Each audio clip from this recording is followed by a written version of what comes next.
The warehouse was nothing but a rusted shell on the edge of Houston, its iron door, sagging like the mouth of a grave. Ethan Cole, a former Marine, thought Ranger, his German shepherd, was only restless from the night air. But when the dog's ears shot up and he bolted toward the shadows, Ethan followed. Through the cracks in the corroded steel, he froze. Two frail little girls in torn pink dresses were bound to a chair, clutching a ragged cloth doll as their only shield. Their lips quivered in silence, eyes wide with terror, as footsteps of their captor echoed closer. In that instant, Ethan realized the battle waiting for him tonight wasn't on foreign soil. It was here, in this forgotten place, where innocence was held hostage. If you believe no child should face the darkness alone, stay with us, like this video, and don't forget to subscribe for more stories of courage and hope. The night pressed heavily over the outskirts of Houston, where the industrial sprawl gave way to empty lots and sagging warehouses left to rot in silence. Rusted steel girders rose like crooked bones against the bruised sky, and the faint hum of distant traffic only deepened the feeling that this place was forgotten, left off the map, left off the memory of anyone who cared. A chain-link fence, twisted and broken in places, surrounded the old storage yard. Its gates creaked when pushed, complaining as if they hadn't been touched in years. Beyond it stood a long rectangular building whose corrugated metal sheets had turned the color of dried blood. Rainwater streaks carved jagged lines down its walls, and the single overhead lamp flickered, buzzing like an insect about to die. Inside, the air was damp, heavy with dust, and reeking faintly of oil and mold. Shadows clung stubbornly to every corner. The silence broke only when the echo of a heavy door slammed shut, sending vibrations crawling up the metal beams. That door was the last sound of freedom for two little girls. Lily and Rose Whitman, 7 years old, sat huddled in the center of the cavernous room. Their small bodies trembled in the chill that seeped through every crack of the rusting walls. Their identical faces, pale, streaked with grime might, have been mirrors of each other, but their eyes told slightly different stories. Lily's eyes, a watery blue, flickered with a fragile defiance as if she could will courage into existence for both of them. Rose's eyes, softer and darker, brimmed with tears that she tried desperately not to let fall. Their dresses, once pink, now looked grayish under the flickering light. The fabric was torn at the hems, clinging to their skinny frames. Their shoes had holes worn through the soles. One of Rose's laces had snapped, leaving her foot half exposed to the cold concrete floor. Dust clung to their tangled blonde hair, strands sticking to their damp cheeks. But it was Lily who tried to hold the world together. In her arms, pressed tight against her chest, was a ragged cloth doll.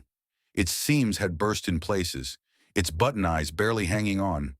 Yet to Lily it was armor, a relic of the woman who had once tucked her in at night and whispered that monsters could be chased away with love. Their mother, Grace Whitman, had been gone only weeks, claimed by a sudden illness that left the girls in the custody of a man who called himself family but felt like a stranger. That man was Clint Donovan. He was Grace's brother-in-law by marriage, though the title was little more than a shield for his greed. Clint was in his early 40s, but years of drinking and hustling had aged him unevenly. His face was rough with stubble, his nose crooked from an old fight. His hair, once dark, had thinned into greasy strands that clung to his forehead. Tonight he wore a faded denim jacket, its collar stained with sweat, and boots that scraped noisily against the floor as he paced. Clint's eyes were restless, darting like a cornered rat's. His debts had piled too high, his name whispered in the back rooms of seedy bars and poker dens. When Grace died and left behind a modest life insurance payout, Clint saw an opportunity. He couldn't touch the money directly, but he could hold the children as bargaining chips. To him, Lily and Rose weren't daughters of a beloved sister-in-law. They were leverage, nothing more. "Stop crying," Clint snapped, his voice coarse and gravelly.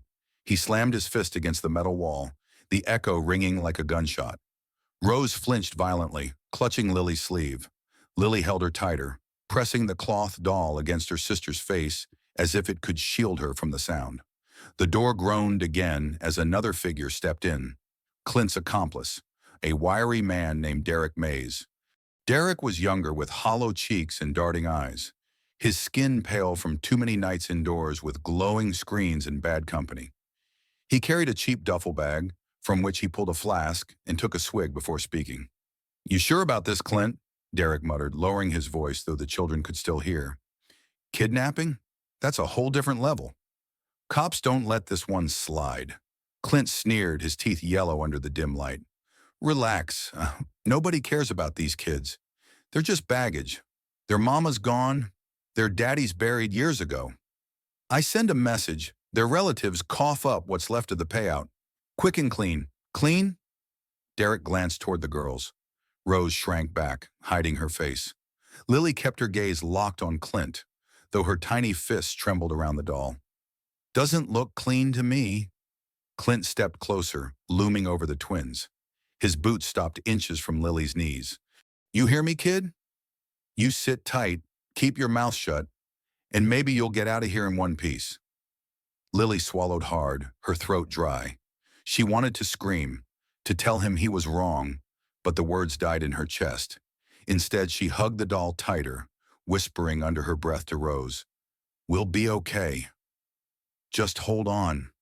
The sound of her whisper seemed to anger Clint more than silence would have. He crouched suddenly, grabbing the doll and yanking it away. "What's this? You think this filthy rag is going to save you?" He dangled it by one torn arm, smirking. Rose gasped, a small cry escaping her. Lily lunged forward, her small hands clawing at Clint's jacket. "Give it back," she cried, her voice breaking. Clint laughed coldly, tossing the doll onto the floor behind him. "Pathetic!" The slam of the metal door echoed again as he walked out, muttering curses. Derek lingered for a moment, his expression unreadable, before following. The lock clicked shut, leaving the girls in silence broken only by the sound of Rose's sobs. Lily crawled across the dirty floor, snatching the doll back into her arms. She rocked slightly, clutching it tight, whispering to Rose, "See? It's still here. She's still with us.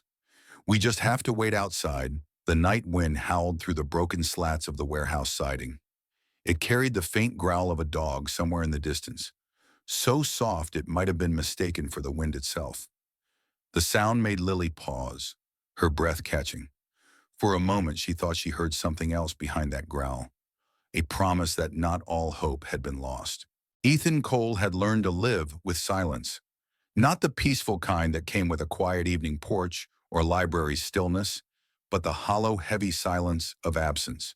The absence of comrades who never made it home, the absence of laughter in his once crowded house, the absence of purpose that war had stripped bare and never returned. At 38, his face carried lines carved by desert winds and sleepless nights. His body still strong, but marked by scars that caught the light when he rolled up his sleeves. He lived on the edge of a small Texas town, in a modest one-story house with chipped paint and a roof that complained during storms. To most people, he was just the quiet veteran who walked the same route every morning, always with his German Shepherd at his side. But to those who watched more closely, like Officer Marcus Hill of the County Sheriff's Department, Ethan was more than that. Ranger, the German Shepherd, was 5 years old, black and tan with sharp ears that seemed to pick up even the faintest rustle. His eyes were bright amber, carrying the alertness of a soldier on perpetual patrol. Ethan had trained him himself, first out of necessity, then out of companionship. Over time, Ranger became more than a dog. He was a partner, a shadow who never strayed far. This evening, Ethan had taken Ranger to the sheriff's training field, where local deputies brought their dogs. The field was lit by pale floodlights casting long shadows across the dusty ground. A dozen officers watched as their dogs tried to follow basic scent trails, but it was Ranger who stole the show. With calculated precision, the shepherd darted across the markers, nose pressed low, tail stiff with focus. "Every damn time," Officer Marcus muttered, shaking his head as Ethan gave Ranger a soft command, and the dog returned, panting but proud. Marcus was in his early 40s, a solid man with a square jaw and the easy confidence of someone used to handling trouble. He slapped Ethan on the shoulder. "You could have gone full-time with us, you know. Sheriff would have signed you on yesterday." Ethan offered a faint smile, but his voice stayed low. "I've had my fill of uniforms." Marcus studied him a moment, then nodded. He'd heard enough about Ethan's tours overseas, about the ambush that left his squad half buried in sand and blood. He didn't push further. As the session ended and the deputies loaded their dogs back into patrol trucks, Ethan whistled softly. Ranger trotted to his side, head high. The two of them walked the dirt road back toward town. The night smelled faintly of mesquite smoke from distant barbecues, but Ranger's nose twitched sharply, breaking his steady stride. His ears pricked, his body stiffened. Ethan slowed. "What is it, boy?" Ranger let out a low growl, not menacing but uneasy. His gaze fixed toward the industrial outskirts where old warehouses hunched like sleeping giants. Ethan followed his line of sight. The silhouette of one building in particular loomed larger, its roof jagged against the starlight. A flicker crossed Ethan's mind. He had seen Ranger react like this before, on patrol in Afghanistan. Once, just before a roadside bomb was uncovered.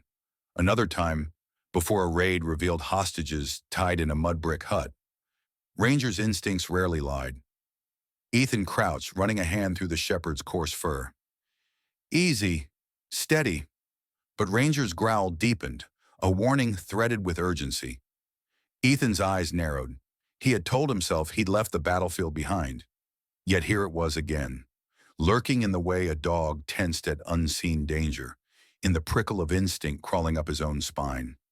They stood there for a long moment, man and dog at the edge of the dirt road. The warehouse sat silent, its broken windows catching faint moonlight. Nothing moved. No voices, no lights. But the unease did not fade. At last, Ethan gave a short whistle, turning Ranger back toward home. He would not storm into shadows on instinct alone. Not yet. But as they walked, he kept glancing over his shoulder. Back at his small house, Ethan poured a glass of water, staring out the kitchen window. Ranger paced restlessly by the door, ears flicking at every creak outside. Ethan set the glass down, his mind replaying Marcus's words. The war, the empty chairs at his table. The silence felt heavier tonight. "Something's out there," he murmured to himself. Ranger lifted his head at the sound of his voice, amber eyes fixed on him with quiet urgency. Ethan scratched behind the dog's ears, but his gaze drifted back toward the dark outline of the warehouse yard beyond town. Whatever waited in that place, he knew their paths were meant to cross. The wind carried the smell of rust and mildew as Ethan Cole walked with Ranger at his side, their steps muffled on the dirt road that led toward the warehouse district. Night had thickened, clouds pressed low, swallowing the stars, and the town behind them had gone silent. Ranger's ears flicked forward, his body taut as a bowstring. Every few steps, the shepherd let out a low whine, then pressed his nose to the ground, tracing a scent that only sharpened the closer they came to the skeletal outline of the storage yard. Ethan's jaw tightened. He had told himself he wouldn't get involved, that he had seen enough violence to last 2 lifetimes. But Ranger's urgency dragged him forward, step by step, until the corrugated shell of the old warehouse loomed in front of them like a coffin half buried in the earth. A faint light flickered through the cracks of a warped panel unnatural, out of place in a building long condemned. Ethan crouched, pulling Ranger close, and peered through a narrow slit. Inside, the cavernous interior yawned with shadows, and then movement. A beam of light arced across the floor. Someone was inside. Clint Donovan paced like a man gnawed by his own nerves. His denim jacket clung damp to his shoulders, sweat running down his temples, though the air was cold. He gripped a flashlight in one hand, waving it with jittery impatience. Across from him leaned Derek Mays, thinner than a rail, his sunken face half lit by the glow of a burner phone he kept checking as if salvation might appear on the screen. "They'll pay," Clint muttered, voice hoarse. "Once they hear the girls are in my hands, they'll pay." "Or they'll call the cops," Derek countered, his tone shaky. His fingers tapped against the phone nervously. "We're not talking about cash under the table, Clint. This is children. Do you know how fast they'll come down on us?" Clint's eyes flashed with something between desperation and madness. "No one gives a damn about them. Orphans don't fetch pity, they fetch price tags. There are people out there willing to pay more than pity ever could." The words hung heavy, turning the air sour. At the far end of the room, the twins sat on the concrete, their small backs pressed against one another. Rose's shoulders trembled with each breath, her face buried in her sister's arm. Lily, though pale and exhausted, stared defiantly at Clint. She clutched the ragged cloth doll until her fingers ached. But exhaustion betrayed her. As Clint spun back toward Derek, Lily's grip loosened. The doll slipped from her hands and fell to the floor with a soft thud, its fabric scraping against the concrete. The sound sliced through the warehouse like a blade. Clint froze. Slowly he turned, his flashlight beam swinging until it landed on the girls. His lips curled back, a predator's snarl. "What was that?" His boots thundered across the floor. He seized the doll, lifting it high above their heads. "You think you can play games with me?" Rose whimpered, clutching Lily's sleeve. "Please don't." Clint's hand raised as if to strike. From outside, Ethan's muscles coiled. The muffled cry of a child, faint but raw, cut through him sharper than any bullet wound. His mind flashed back to a village overseas. The cries in the night, the helplessness when he arrived too late. The ghosts clawed at him, but Ranger's growl grounded him in the present. Ethan pressed closer to the wall, his heartbeat drumming. He could see Clint's shadow looming over the girls, hear the venom in his voice. Every instinct screamed at him to move, to break the door down, to end it now. But he forced himself to wait, to watch, to listen. Acting rashly could mean disaster for the children. "Clint, enough," Derek stammered, stepping forward. "They're kids, not bargaining chips." Clint whirled on him, eyes bloodshot. "Shut your mouth. You think I dragged them here for fun? I've got debts stacked to the ceiling, men waiting to break my legs if I don't deliver. Those girls are the only way out." He threw the doll to the floor, the sound echoing like an executioner's gavel. Rose cried out, clinging to Lily, who glared at him through her tears. For one fleeting moment, Clint faltered, because in those eyes he saw judgment, not from the world he had failed, but from innocence itself. Outside, Ethan pulled back from the slit, his breath shallow. Ranger pressed against his leg, tail stiff, every muscle ready to spring. Ethan whispered to the dog, his voice low, steady but heavy with resolve. "Not yet, boy. Not yet." The battle he thought he'd buried in desert sands was about to rise again. Only this time, it wasn't comrades at his side, but two children who had never known what war meant, and he would not let them be casualties. The groan of rusted hinges split the silence as Ethan shoved the side door inward. The warehouse air rushed at him, sour with mildew and fear.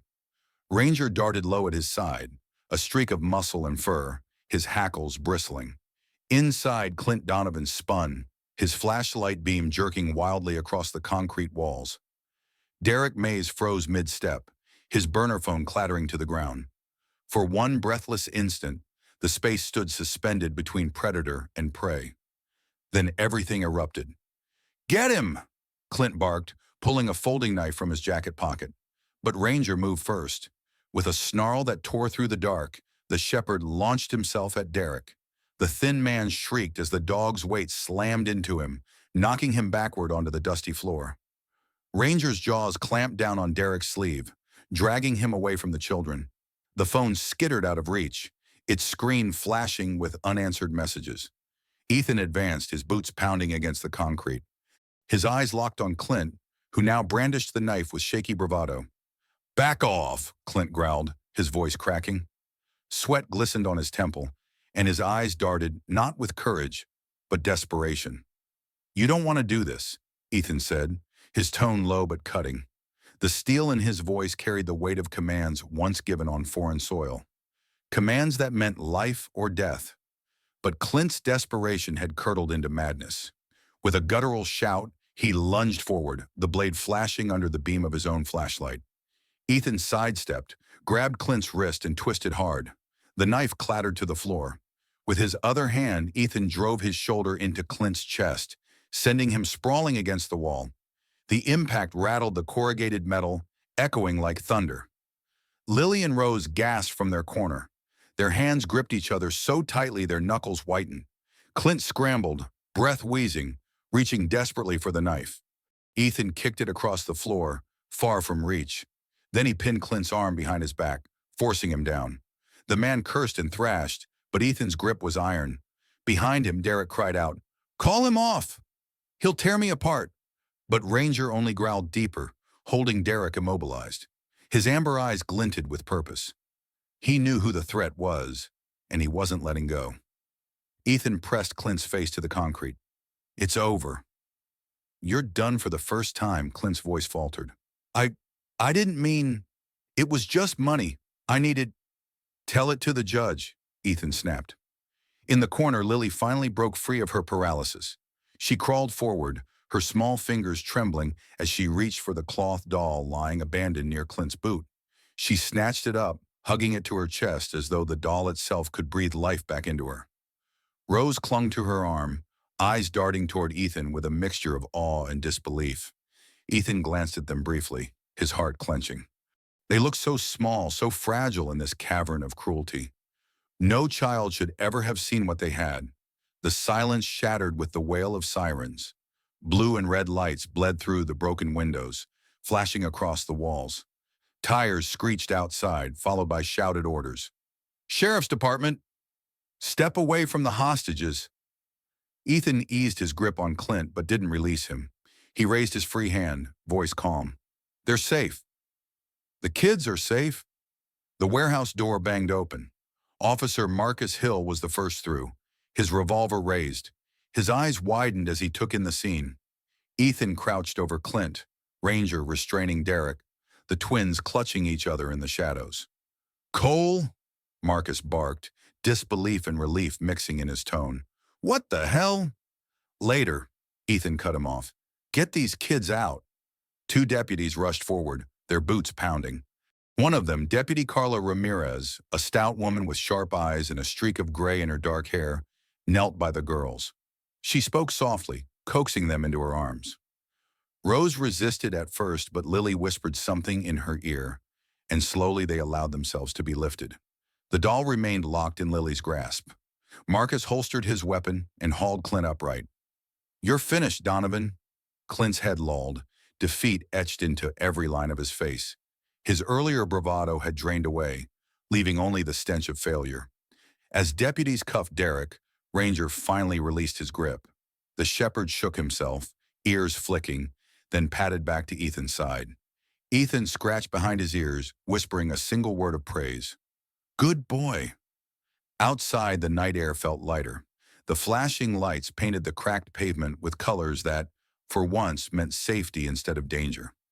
As Lily was carried toward the squad car, she clutched her doll tighter and looked back. Her gaze met Ethan's wide, shimmering with gratitude. Ethan stood in the doorway of the warehouse, Ranger leaning against his leg. For a moment, the veteran allowed himself a slow breath. The war was not over.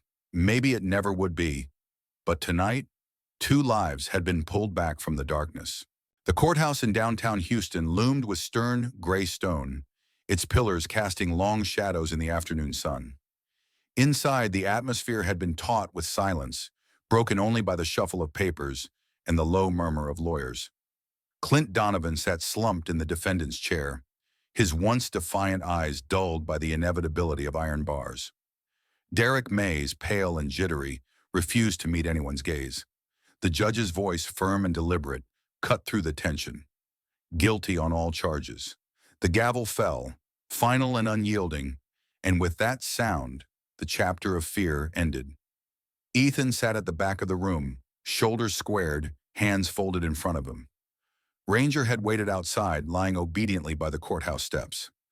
Lily and Rose sat beside Deputy Carla Ramirez, who had grown protective of the girls since that terrible night. When the verdict was read, Rose buried her face against Carla's arm, while Lily leaned forward slightly, clutching her doll with a quiet fierceness. Outside, the courthouse doors opened, releasing the heavy air. Reporters tried to swarm, microphones flashing, but Officer Marcus held them back with a raised hand. Ethan stepped forward, shielding the girls with his broad frame, and walked them down the steps. The world outside buzzed with noise, but for the children, the worst noise had already passed. The small wooden house Ethan had once considered a place of exile now seemed transformed. Its weathered porch, the chipped white paint, the oak tree stretching in the front yard, all of it took on new color the moment the girl stepped through the door. Ranger bounded ahead, tail wagging, as if welcoming them to a fortress no darkness could breach. The living room smelled faintly of cedar and coffee. Sunlight filtered through old lace curtains, dust motes swirling in golden beams. Ethan set their small borrowed suitcases by the couch. Lily wandered toward the mantel, her eyes falling on the empty shelf above the fireplace. Carefully, she placed her ragged cloth doll there, smoothing its frayed dress with reverence. "Mama," she whispered, so soft Ethan almost didn't hear. "We're safe now." Rose followed, quieter than her sister, but when Ranger patted over and nudged her hand with his wet nose, a giggle broke free. The sound startled Ethan, not because it was strange, but because it had been so long since laughter had touched these walls. The days that followed were not perfect, but they were alive. Ethan found himself learning new rhythms, making extra pancakes in the morning, leaving the bathroom light on at night, picking up crayons scattered across the floor after bedtime. Lily was the more talkative, always asking questions, sometimes about her mother, sometimes about the world. Rose remained timid, speaking little, but her eyes had begun to soften, especially when Ranger lay beside her as she read picture books. One evening, Officer Marcus visited. He stood on the porch, tall and solid in his uniform, his presence carrying both authority and familiarity. "Judge signed the paperwork," he said, handing Ethan a folder. "You've got temporary guardianship until the state reviews everything." Ethan accepted it with a slow nod. The responsibility felt heavier than any weapon he had ever carried, but also truer. Marcus clapped his shoulder. "You're the right man for this, Cole." "Don't doubt it." That night, as rain tapped gently against the roof, Ethan sat in his worn armchair. Across the room, Lily and Rose lay curled under quilts on the couch. Ranger stretched out at their feet, chest rising and falling in steady rhythm. Lily stirred, half asleep, and murmured, "Good night, Mom," before drifting off again. Ethan's throat tightened. He glanced at the doll on the mantel, silhouetted by lamplight. For the first time in years, he smiled without forcing it. The house that had once echoed with silence now held the fragile, precious sound of belonging. And though he knew storms would come again, storms always came. He understood something vital. Love and courage had carved out a shelter here, one that even darkness could not erase. Sometimes what begins in darkness can end in light. Two little girls who once trembled in fear inside a cold warehouse now laugh beneath the roof of a new home. A soldier who thought his battles were behind him discovered a greater purpose in protecting the innocent. And in the quiet of that house where a ragged doll rests on the mantel, we see a reminder that God still works through ordinary people to bring extraordinary hope. If you believe in miracles, if you believe that faith and courage can change a life, share your thoughts in the comments. Tell us where you are watching from and what you feel about Lily and Rose's journey. Do not forget to like this video, follow our page, and subscribe to the channel. Together we can keep spreading stories of hope, love, and faith that remind us all that light always finds a way through the shadows.